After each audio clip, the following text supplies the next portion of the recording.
Hi everybody, this is Judy at Judy in the Kitchen. Today we're talking about yellow squash, and I have a list of tips and ideas for you for using yellow squash. So hopefully this will help you out along the way and looking for something new or a little different to do with foods in your kitchen.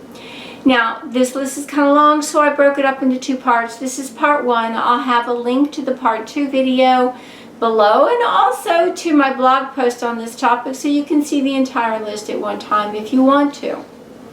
Try adding some grated summer squash to sandwiches. Why not? It would be a good addition. Add some sliced yellow squash to a casserole. To get the most nutritional benefit from your yellow squash, don't peel it. There's a lot of nutrients that are associated with the peel of yellow squash, and it's very, very tender, so it's easy to eat, and so it's advantageous for you to leave the peel on your yellow squash. So try to remember that next time you fix one. Why not add some sliced or diced yellow squash to a stir fry? And if you want to maintain its texture, just add it toward the end of cooking because yellow squash cooks up really fast and you don't want it to get too mushy. Hopefully not. Anyway, so you just don't want to cook it long, so add it toward the end. You can healthy saute summer squash by heating up only 3 tablespoons of the broth of your choice, or if you don't have any broth available, just use water in a skillet and bring that up to temperature. Once it starts to bubble, you can add your squash to it, cover, stir it occasionally, only cook it for about 3 minutes or so on medium heat, and it will be done enough. And then you can remove that from the heat and serve it and use it as desired. Another important point is yellow squash is sensitive to ethylene gas.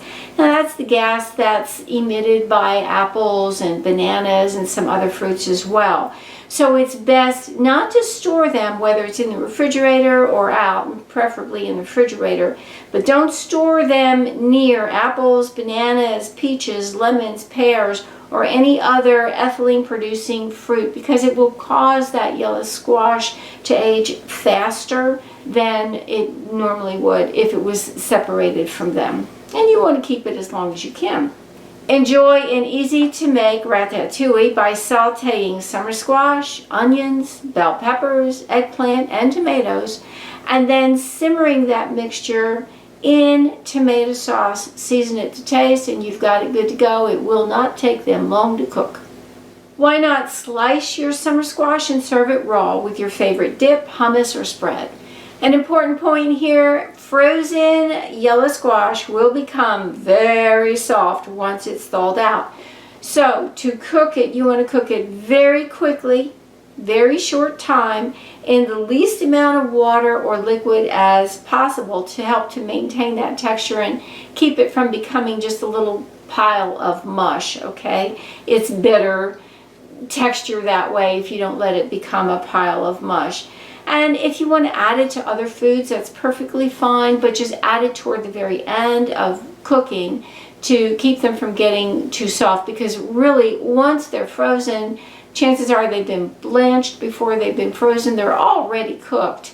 And so you just basically want to heat them up, and that's it. Try adding some yellow squash to your favorite pasta dish. A pasta primavera would be a great option for adding some cut yellow squash or even zucchini to the dish.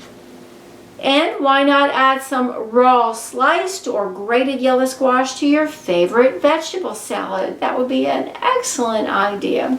Well, I do hope this helps you out. Stay tuned for part 2 video on this same topic. Bye for now.